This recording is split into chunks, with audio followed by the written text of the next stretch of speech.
Muy buenas noches o muy buenas tardes, yo soy Nicolás Márquez y junto con Patricia Soprano, una vez más, vamos a tratar de compartir un ciclo de diálogo, en este caso con alguien que es noticia en Argentina permanentemente y está muy ocupado, está en plena campaña, en debates, recorriendo la provincia de Buenos Aires.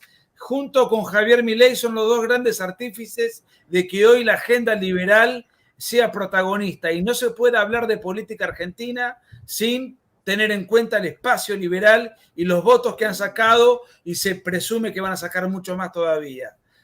José Luis Esper, muchas gracias por darnos tu tiempo, porque sabemos lo que es estar en campaña y sobre todo el trajín que debes estar viviendo, ¿no? Así que Hola, muchas hola gracias. Nico, hola Pato, ¿cómo te va? ¿Cómo le va a los dos? Un placer estar con ustedes y con todos los que están escuchando o viendo este chat. Es un placer. Sí, sí, más para espacios chiquititos como el nuestro, donde el lomo lo tenés que poner vos, ¿viste? En transatlánticos como el Frente de Todos o juntos, ¿viste? Ahí es mucho más fácil, pero acá el lomo Exacto. lo tenemos que poner los cabezas de lista, ¿viste? Así que sí, Sí, sí, me es un imagino trajín, pero a mí me gusta poner el cuero, me gustan los debates, me gusta pelearme con los malos, me gusta, sí, se me nota que gusta. lo disfrutás. Vos Sí, sabés me que divierto mucho. yo tengo 46 años, Qué siempre estuve. pendejo sos, boludo, la puta madre, yo tengo casi 60 ya. No, bueno, ya te voy a alcanzar, perdemos un poco de tiempo. Y siempre estuve politizado, y me acuerdo de la década del 80, yo era chico, pero estaba muy politizado. Estaban en Ajá, auge las ideas liberales, de la mano, encabezando por Álvaro Alzogaray, su prédica Álvaro. y la gente de la época. Eh, eh, Pasaron unos cuantos años y pareciera que las ideas liberales quedaron totalmente sepultadas, fuera del debate, y hoy están de moda, y esto lo estás encabezando vos y Javier Milei. En Argentina se habla de liberalismo porque ustedes están llevando adelante esta discusión con mucho éxito, con mucho voto, con muchos seguidores, en ascenso. Pero ¿qué diferencia notás entre el auge liberal de aquella época y la explosión liberal que se vive hoy?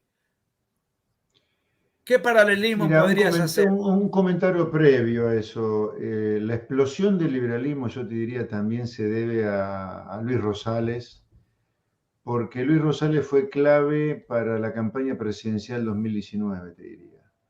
Y que por primera vez en 30 años tuvieron que pasar, hubiera un candidato liberal que sin vergüenza, sino con orgullo, decía que era liberal y defendía esas ideas liberales. El único que lo hizo previamente fue Álvaro Sogaray, porque López Murphy fue un híbrido ahí en 2003. Fuimos nosotros en el 2019 y Luis Rosales fue crítico porque no solo fue candidato a vice, sino que, dado los poquitos votos que sacamos, si algo quedó de eso fueron los debates presidenciales, y en los debates presidenciales Luis Rosales tuvo un rol crítico, como ahora en los debates de TN. Si quedó una buena imagen de las ideas liberales en estos debates de TN, un poco más actuado, te diría, más periodístico, si vos querés, que los presidenciales, fue por Luis Rosales. Para mí Luis Rosales es una persona que es crítica en todo este proceso. Ahora, volviendo a tu pregunta, sí, estamos muy felices y yo creo que la gran diferencia es la siguiente. En los 80, fin de los 80, los 90, todavía la caída del muro de Berlín estaba aparentemente lejos, fue en el 89, Álvaro Sogaray fue ya candidato a presidente un poco antes. La movida esa fue más, yo te diría, clasista, un poco más elitista que esta. Acá, en estos 30 años que pasaron, como este país se ha transformado en una gigantesca villa miseria y la gente está media muerta de hambre, los chicos particularmente tienen claro que esto se debe a tanto populismo. Entonces, por eso el eje se ha corrido tanto, si vos querés, hacia la centro derecha y hacia el liberalismo. Y ahora la revolución es liberal, así como la revolución en los 70, los 80 era de izquierda. Tanta izquierda, tanta izquierda, tanta izquierda, tanta izquierda, terminamos con 4 millones de personas viviendo en villa y 20 millones de personas viviendo de planes sin fabricar una tuerca, ¿viste? Entonces, por eso en parte se corrió tanto el eje. De tanto populismo te destruiste. Entonces, la gran diferencia es esa. La revolución hoy es liberal en parte por cómo el populismo destruyó el país. La UCD tenía un público de clase media alta y en cambio ahora es policlasista la cosa. Sí, es policlasista. Es más, te diría que es más de clase media para abajo. A nosotros los empresarios grandes, grandes, grandes, la gente muy pudiente, es muy de Cambiemos, te diría. Puede estar contra nosotros en la provincia de Buenos Aires, porque en la provincia de Buenos Aires la versión de Cambiemos es muy tibia contra el kirchnerismo. Un peronista como Santilli nunca va a ir de punta contra el kirchnerismo. Nosotros sí. Y nosotros vamos a captar mucho voto halcón de Cambiemos enojado con la tibieza con la cual encara la campaña Cambiemos, ¿viste? En la provincia. Patri.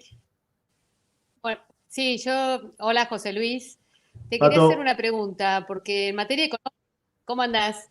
En materia económica tu postura es muy clara, a favor de la economía de mercado. En materia cultural, algo que a mí me gustó mucho el otro día, te escuché que hablaste en contra de la ideología, tú te manifestaste en contra de la ideología de género y en contra del adoctrinamiento de los chicos en los colegios. Me gustaría que aclares un poco más este punto.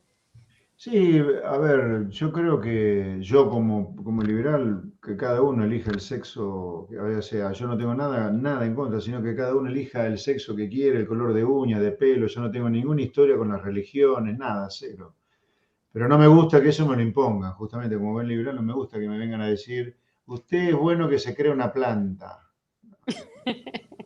No, me parece un disparate.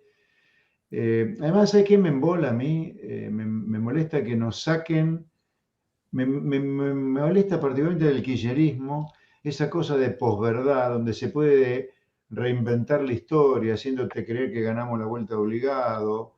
Me embola además que nos saquen de foco de los temas realmente importantes. A ver, los chicos de la escuela no saben sumar, no saben razonar, no saben leer, no saben gramática, y vos le vas a meter el veneno y la ideología de género en la cabeza, pero dejémonos de joder, ¿viste? Sí, o un lenguaje que no existe. O el lenguaje, otra, el lenguaje. Los chicos no saben, te escriben árbol con H y con acento, ¿viste? Y vos le vas a meter lenguaje inclusivo, dejémonos hinchar. Bien. Ahora, esta cuestión que tiene con reescribir la historia, el kirchnerismo puso mucho énfasis en la mal llamada política de derechos humanos, a mi juicio, en el 2003, que continuó Cambiemos. ¿Vos no creés que la década del 70 ha sido muy manoseada, muy mal contada y que las víctimas de la guerrilla merecen un reconocimiento desde el Congreso? ¿Vos te animarías a darles un lugar en la historia que han sido, porque han sido sistemáticamente ocultados? Sí, claro. Vos has vivido esa época, era muy joven, pero... Era muy joven, pero se vivía de todas maneras. Sí, claro, el kirchnerismo ha reescrito la historia de los 70. Esto no era Suiza y de pronto aparecieron los malditos militares en el 76. Esto era un baño de sangre dentro de la Argentina por culpa de la lucha entre peronismo AAA y los subversivos, además del ERP. Así que bueno, yo creo en la teoría de los dos demonios, tal cual fue escrito inicialmente la CONADEP, ¿no? Rechazo, por supuesto, la locura de Vidal de sancionar una ley que dice que los desaparecidos fueron 30.000. Si los mismos participantes de la izquierda dicen que fueron 8.000 o 9.000, ¿para qué vamos a mentir? A mí me embola la mentira. Me embola la mentira, me embola que te saquen del lugar cuando hay que discutir otras cosas. Por supuesto que las víctimas del terrorismo merecen su reconocimiento, así como hay reconocimiento. A mí me molesta que se cuente la historia de un solo lado. Te diría lo mismo si se contara el otro lado nada más. Pero las cosas hay que contarlas como son. Esto no era Suiza cuando ocurre el golpe. Que hubo exceso después, pero obvio que hubo exceso. Pero no me cuenten que esto era Suiza y de pronto vino unos malditos a golpear una democracia pristina como la Suiza. No, pará. Gobernaba Isabel Martínez de Perón que tenía López Rega adentro, ¿viste? Por Dios. Sí. Patri. Te pregunto, en los debates televisivos, como se dio ahora en TN... Perdón, Pato, un segundito. Sí. Lo dije en los debates de 2019. Basta con el curro de los derechos humanos. Medio siglo van a seguir cobrando guita de los contribuyentes, los que supuestamente fueron víctimas del terrorismo de Estado. No, pará. En un momento hay que cortar, todo hay que cortar. Hay que cortar. Yo diría, el capítulo este debería cerrarse con un real reconocimiento a las víctimas del terrorismo y cerrar la historia. Basta. Hablemos de la Argentina, se está cagando de hambre. Sí, perdón, Pato.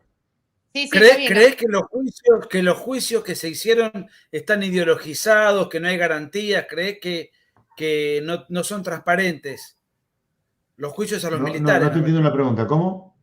Si crees que los juicios que se hicieron a los militares son ideologizados, politizados, desprovistos de imparcialidad. Si No crees sé, que son yo creo, no sé si eso, pero creo que las víctimas del terrorismo merecen reconocimiento. Eso sí lo Bien. creo. Correcto. Sí, Pato, perdóname. Clarísimo. No, te quería comentar que en los debates televisivos, como se hizo ahora hace poco oficialmente por tele, donde se hizo una encuesta y vos ganaste por escándalo, ese debate estuviste fantástico. También hay otros debates que se dan de manera espontánea a través de los medios y vos siempre te manejás de una manera muy seguro, muy contundente. ¿Vos te considerás más un académico o un polemista? Porque se te ve muy, muy seguro, muy bien parado. Ahora, bueno, ok, si la gente tiene una imagen de que soy muy seguro, ¿eso me pone más como académico o como polemista? No entiendo. Bueno, en los debates el otro día dijiste que el debate es tu lugar, que te sentís muy cómodo, dijiste algo así sí. en un reportaje. Bueno, ahí vamos a hablar de temas muy, muy personales, ya ahí no tengo ningún inconveniente para que se entienda bien cómo soy o qué soy. A mí me impulsa mucho un sentimiento de impartir justicia en un país que es muy injusto. Me impulsa mucho eso. Ese sentimiento de impartir justicia dentro de mi lugar, obviamente, chiquito, grande, lo que sea, no importa, me impulsa a pelearme con los malos, que son los que ganan con la injusticia, que son los que tienen la sartén por el mango. Por eso a mí me siento muy cómodo peleando con los malos y yo creo que con los que estuve el otro día en los debates, o lo que me toca siempre debatir, son siempre malos o medianamente malos, porque, ¿me entendés? Acá la política y el sindicalismo y una parte de la clase empresaria, prebendaria y corrupta que hay en Argentina, que no es toda, sino que son una mínima parte, pero son muy poderosos, es una calecita donde están siempre los mismos, ¿viste? Entonces, yo siento un gran rechazo por toda esa gente. Por lo tanto, deseo de impartir justicia. Como siempre son solo los mismos, siempre estoy peleándome con los mismos, ¿viste? Y yo me siento muy seguro de que el diagnóstico que tengo sobre la decadencia argentina está bien, está correcto, porque la sucesión de crisis que van ocurriendo, y te hablo muy del plano económico, por supuesto, y de lo educativo también, me va dando la razón, ¿viste? Los chicos están saliendo de la escuela sin saber sumar y restar o hablar bien y le estamos metiendo, ¿cómo es el lenguaje inclusivo? Los chicos salen de la Facultad de Ciencias Económicas sin conocer bien el pensamiento de Alberti, de Friedman, de Hayek, no. Salen solo conociendo como muy a la derecha a Keynes. Y cuando no, te hacen estudiar Marx de punta a punta, cuando debería ser estudiado en 2 clases de historia económica, ¿me entendés? Entonces, yo creo que esto está todo muy de vuelta, está todo muy de vuelta. Entonces, lo que me impulsa es el impartir justicia. Exacto, por eso te dije, se te ve seguro. Sí, se me ve muy seguro porque estoy seguro del diagnóstico que tengo de lo que pasa acá. Y estoy seguro que en el grueso de los casos, del otro lado tengo un gran otorrante, un gran cara dura que lucra con el sistema que nos empobrece a todos. Exacto. ¿De quién te has nutrido intelectualmente a lo largo de tu derrotero? ¿Cuáles son los grandes pensadores que te influyeron, que te marcaron, que armaron tu estructura ideológica, si se quiere, si lo podemos decir así? Yo te diría, la persona más influyente en mi vida es una persona que no terminó la primaria, que era mi papá, inmigrante español, que te imaginas que en mi casa con un padre que no terminó la primaria, a pesar de que fue un exitosísimo empresario al final, no se leía a Hayek ni a Friedman, pero sí era una persona extraordinaria. Para mí fue el hombre más extraordinario que conocí en mi vida, mi papá, que falleció hace un par de años. Le Papá, dedicaste ¿por el libro qué? con esa frase. Sí, sí, le dediqué el libro, creo que fue La Sociedad Cómplice, ¿no? Se lo Sí. dediqué a él, sí. Te explico por qué papá me fue metiendo en liberalismo sin que él lo supiera, o sin que él lo quisiera incluso. Porque papá, los 3 hermanos que constituimos sus hijos, nos metió a fuego varias máximas. Una, que tiene que ver mucho con que sea liberal, es: acá se consigue todo por el mérito en esta familia, ¿eh? Ustedes estudian para 10, trabajan para ser el mejor empleado, para ser el mejor hijo, para ser el mejor padre, para ser el mejor hermano. Acá se hace todo para 10.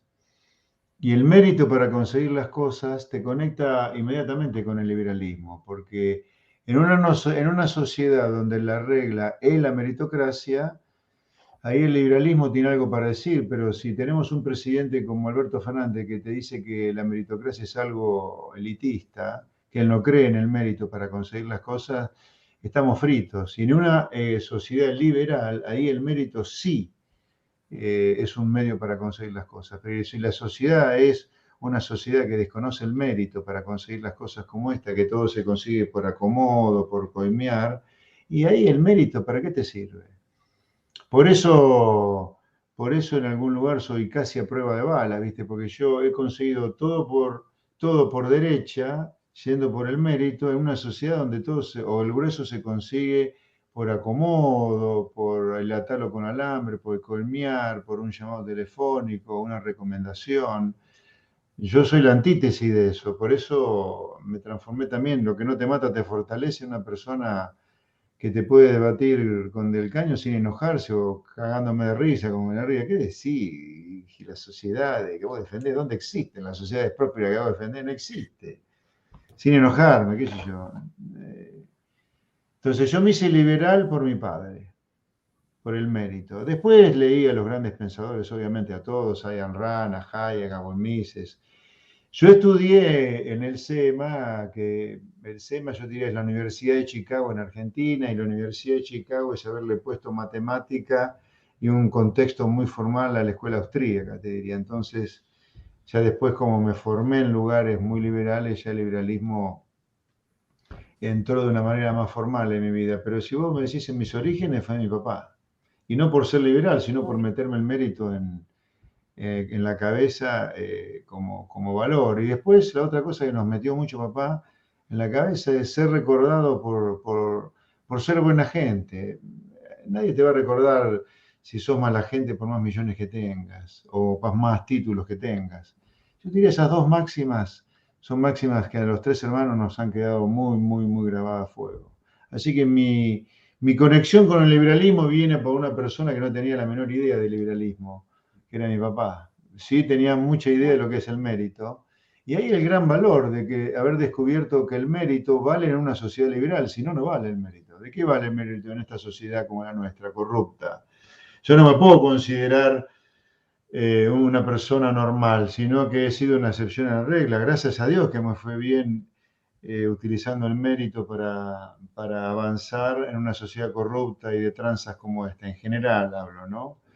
Eh, por eso yo quiero una sociedad donde el mérito valga, por eso quiero una sociedad liberal. Porque en una sociedad liberal el mérito sirve para triunfar, si no, no sirve.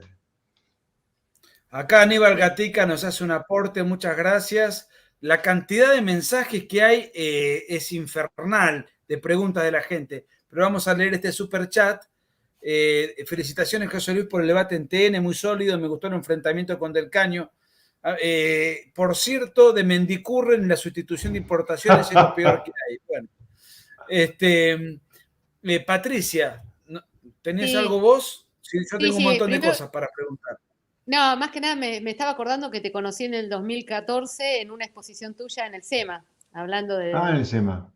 Sí, sí, ahí en el 2014 te conocí. ¿Vos crees Hace que sos un bastante ya. dolor? Sí, no recordemos mucho los años. Vos vendrías a ser un dolor de cabeza para Cambiemos, ¿no te parece? Yo creo que, no sé, ¿qué sector es el que te está, vos al que apuntás? ¿Cuál es el que te vota y a qué fuerza política le estás quitando votos? ahora. Especialmente ahora A después ver, sí, para que quede claro, la política argentina es una verdadera porquería, es un chiquero, ¿eh? O sea, la regla, mirá vos de dónde vengo yo, que les acabo de contar de dónde vengo, del mérito para lograr todo, la política vos, ahí la regla es la traición más artera en cuanto menos lo esperás. Es medio difícil para una persona que viene del mundo donde todo te lo ganás por derecha, meterte en un lugar así. Esto se los digo porque yo me metí en esto solo para ayudar a que la Argentina no termine peor de lo que está. O sea, yo no voy contra nadie, ni voy por algo en lo que estoy convencido. Entonces no es que yo en el 19 me metí para sacarle voto a Macri, no, me metí porque creo que Macri, como estaba fracasando, era importante aportar algo diferente para que Argentina tuviera una voz diferente para algún día si quería utilizarla. Y el tiempo me dio la razón, porque hoy lo que está pasando con el fenómeno de Javier Milei en Cava y el fenómeno nuestro en provincia, que es una cosa histórica, le da sentido a lo que hicimos en 2019, que algunos nos criticaron muchísimo, desde el liberalismo incluso, ¿no? Bueno, ahora le da sentido lo que está pasando hoy a lo que hicimos en Soledad en 2019. Entonces, yo nunca fui contra nadie, ni hoy tampoco voy contra nadie. Ahora, yendo a tu pregunta, Pato, es cierto que pescamos mucho de la pecera política del halcón de Cambiemos, que hoy ve en Provincia de Buenos Aires una paloma como Santilli contra el kirchnerismo, te diría. Pero yo te diría que a nosotros nos vota mucha gente que está derrumbada por el sistema y ahí Macri ayudó a derrumbar a mucha gente, porque la crisis en la cual terminó Macri provocó estragos en la clase media argentina y hoy nos sigue mucho a nosotros esa gente también. Sí. Y los jóvenes ni hablar, ¿no? Hay un voto duro que es pequeño, pero que está muy consolidado, que es el voto pro vida. Que tiene una candidata que es Cynthia Houghton, que según los números, según las encuestas, no va a llegar, pero puede sacar un par de puntos que eventualmente podrían capitalizarlos ustedes. ¿Qué mensaje le darías a esa gente? Ya te manifestaste en contra de la ideología de género, sí, que para ellos es un tema importante, pero me gustaría preguntarte sobre el aborto, que es un tema que ellos tienen como estandarte. ¿Cuál es tu postura? Sí, yo creo que, a ver, la ley del aborto acá se metió por la ventana solo por cuestiones políticas, tanto en el caso de Macri como en el caso de Alberto Fernández. Yo lo que diría en el Congreso es ir contra la ley del aborto, declararla, derogarla, y que sea la sociedad en un plebiscito que decida lo que quiere hacer con ese tema, porque me parece que toca muchas cosas muy personales en las cuales la política no debería meterse, muy personales hasta religiosas, que a mí merecen el mayor de los respetos, ¿no? Entonces, mi posición sobre el aborto es esa. La ley del aborto ha sido un verdadero mamarracho. Yo creo que hay que derogarla y que la sociedad, si es que es un tema crítico para la sociedad, en todo caso, decidir qué quiere hacer la sociedad en un plebiscito. Bien. Pero yo creo que la política no debe meterse con algo que involucra tanto valores tan delicados en la sociedad. Sí, yo creo que ha sido una Irías ley... contra la ley del aborto, entonces. Sí. Irías contra la ley del aborto, eso quería decir. Sí, es un tema muy delicado que bueno, no se puede negociar con la muerte. Escúchame, ¿qué porcentaje de votos pensás que vas a sacar para noviembre? ¿Cuál es tu meta? No tengo idea. A ver, nosotros metimos ya 2 diputados, que somos Carolina y yo, ya estamos adentro. A mí por lo menos me gustaría meter 2 más, 4 y hasta 5 también. Eso implica por lo menos subir 2 puntos más. Yo creo que tenemos chance. A mí me gustaría ir bien arriba. Ojalá lleguemos cerca de los 10 puntos, ojalá. Desearía, con 10 puntos estaría feliz, pero bueno, hay que duplicar lo que sacamos en la PASO, ¿no? En el 12 de septiembre, no es fácil, pero sería la gloria para mí eso. No estoy pronosticando lo que voy a sacar, sino lo que yo deseo sacar. Exacto. Las encuestas ya te dan por encima del 8 y hay proyección de indecisos y hay todo. Sí. Ahora, el tema crítico, ahora que tocan ese tema del voto, ahí lamentablemente mientras exista boleta sábana, yo creo que hay que ir la boleta única de papel, pero mientras exista la corrupta boleta sábana hay que tener un ejército de fiscales y es ahí donde nosotros siempre hacemos un llamado a fiscalizar nuestra boleta porque te roban la boleta de una manera escandalosa. Por eso, mucho de lo que saquemos depende de cómo fiscalicemos. Nosotros en septiembre no fiscalizamos muy bien, no tuvimos muchos fiscales y los fiscales no estaban bien entrenados. Hemos aprendido la lección y vamos a ir mucho mejor preparados. Pero igualmente no vamos a llegar a los 40.000 fiscales que se requieren para que cada urna esté fiscalizada el 14 de noviembre. Me estaría contento con tener más de un fiscal por escuela, que son casi 9.000, ¿no? Por eso es muy importante convocar a la gente carísimo. que se comprometa. Sí, acá el mensaje que le quiero dar a la gente, mire, aquellos que simpaticen con nuestras ideas o que no las rechacen por lo menos, tienen que fiscalizar. No hay otra. Mientras exista la maldita boleta sábana, que yo voy a proponer también eliminarla en el Congreso, es otro proyecto de ley que tenemos pensado. Mientras no exista la boleta única, mientras exista la boleta sábana, hay que fiscalizar. Y el 14 de noviembre necesitamos muchos fiscales que se inscriban en avanzalibertad.com, repito, avanzalibertad.com, para ayudarnos a cuidar el voto de gente que quiere que se hablen de las cosas que le afectan a la gente, no de ficciones lingüísticas, de ficciones de reinterpretaciones de la historia. La gente está a punto de comer un tacho de basura, ¿viste? Entonces, no la gente. Ya hay 4 millones que comen de la basura, que son los que viven en villa. Pero si seguimos así, todos vamos a comer en una villa miseria, ¿viste? Ahora, en el mejor escenario que estás planteando, que es muy posible, que metan 4 o 5 diputados más los que meta Milei en Buenos Aires, van a armar un bloque. Bueno, ahí el tercer diputado es declaradamente celeste, no hubo un tempo. Digo, para el de ustedes. Sí, nuestro. Bueno, muy bien. Muy bien, es un buen dato. Ustedes tienen 4 o 5 diputados, seguramente armarán una alianza con los diputados de Milei y armarán una suerte de bloque liberal que va a estar en minoría respecto de que va a haber un gran bloque kirchnerista y un gran bloque socialdemócrata de la mano de Cambiemos. ¿Cuál es la función y el rol de un bloque minoritario liberal? ¿Cuál sería el papel de un bloque que no va a poder imponer leyes, por ejemplo? Para poner un número redondo, ponele 6 diputados, sumando provincia y Cava. Pero ahí definimos el quórum, definimos qué ley se aprueba, qué ley no se aprueba. No, somos críticos. 6 diputados ya son críticos para quórum y aprobar o no aprobar leyes. Desde ya anticipo, nosotros el presupuesto fiscal que presentó Guzmán al Congreso no se lo aprobamos. No. Tiene que haber un presupuesto sin déficit para bajar la inflación, que es una máquina de ser pobres, por ejemplo. Exacto. No. El rol es fundamental, te diría, de un bloque de 5 o 6 diputados.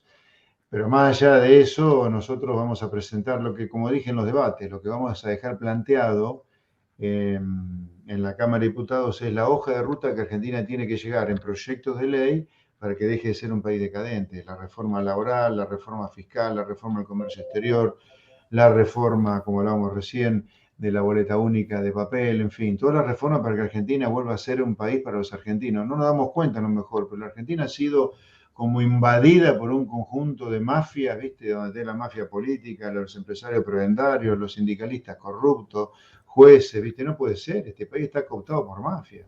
Hay que sacar toda esa mafia. Aníbal, chicos, porque se me va el tiempo. No, está bien. Una sola pregunta de un espectador. ¿Qué opina Esper de la pena de muerte? A ver, yo lo que empezaría por el endurecimiento de las penas muy significativa, por una significativa baja de la edad de imputabilidad, que las penas sean de cumplimiento efectivo. Yo empezaría por ahí. Si no funciona, podríamos evaluar otras medidas. Es como el tema del Banco Central. ¿Arrancaría por eliminarlo? No. ¿Por qué? Porque arrancaría por eliminar el déficit fiscal para que no haya ninguna tentación del día de mañana de recrear un banco central para poder financiar el déficit. Esto es igual, te diría. Finalmente te liberamos y te agradecemos y te quería preguntar, hace 30 años que venís predicando estas ideas, hoy estas ideas están de moda, están en la agenda, incluso Cambiemos trata de robarles discursos. Sí, cada tanto nos roba, sí. Porque se sienten incómodos y se sienten invadidos. ¿Cuánto contribuyó tu prédica para que esto hoy esté en la opinión pública como algo cotidiano, como una posibilidad, que se discuta esto, que se lo contemple y se lo tenga en cuenta? ¿En cuánto contribuiste? Porque yo te sigo de hace muchos años, sos muy mediático desde hace muchos años, ahora más por tu rol de candidato, pero tu prédica ha sido... Yo creo que debo haber movido el amperímetro algo. No soy quien para juzgarme en ese sentido, pero creo que el amperímetro lo habré movido porque me mantuve siempre en el mismo lugar. Creo que a diferencia de lo que muchos liberales piensan, que la batalla hay que darla en el llano primero para que la gente piense diferente y después recién meterte en política, yo creo que eso lo van a ver en el siglo XXVIII, con el mejor de los casos. Yo creo que fue crítico habernos metido en política algunos liberales en el 2019, a pesar de que fue contra viento y marea, con 2 escarbadientes en la mano, pero haber dejado bien plantada la bandera liberal que hacía 30 años que no se levantaba fue crítico para la explosión que hay hoy de las ideas liberales, más el desastroso gobierno que ha sido el de Alberto Fernández en el manejo de la pandemia, que ha fundido a medio planeta argentino de manera absolutamente injustificada, innecesario siempre, pero injustificada. Habiendo testeado de manera masiva y vacunando de manera masiva, se podría haber evitado el encierro que dejó hecha torta a gente que ya venía mal por la crisis en la cual terminó Macri. O sea, las ideas liberales, para ser justo, venían desde hace algún tiempo, le dimos un turbo importante en el 2019, pero la verdad, el mal gobierno de Macri en lo económico, más el de Fernández, también ayudaron, ¿no? Y yo creo que el haber mantenido las ideas firmes, en mi caso, el resistir archivo, ha sido un tema importante también. ¿Hay algo que te gustaría decir que no te hemos preguntado? No, ha sido muy interesante la entrevista, muy completita. Simplemente ratificaría la importancia de que fiscalicen para nosotros el 14 de noviembre. Avanzalibertad.com los está esperando con los brazos abiertos, lo que quieran laburar para defender el voto liberal, el voto sensato, el voto que se preocupa por los problemas que seguramente casi todos los que están del otro lado lo tienen. Perfecto. Muchísimas Patri, gracias. ¿te quedó algo? No. No, nada, porque tiene poco tiempo José Luis y vuelvo a repetir, comprométanse a fiscalizar, por favor, es lo más importante para poder defender. Un placer, chicos, un saludo a ustedes y a toda la audiencia que está con nosotros esta noche. Chao. Bueno, muchas gracias, José Luis, fuerte abrazo. Chao.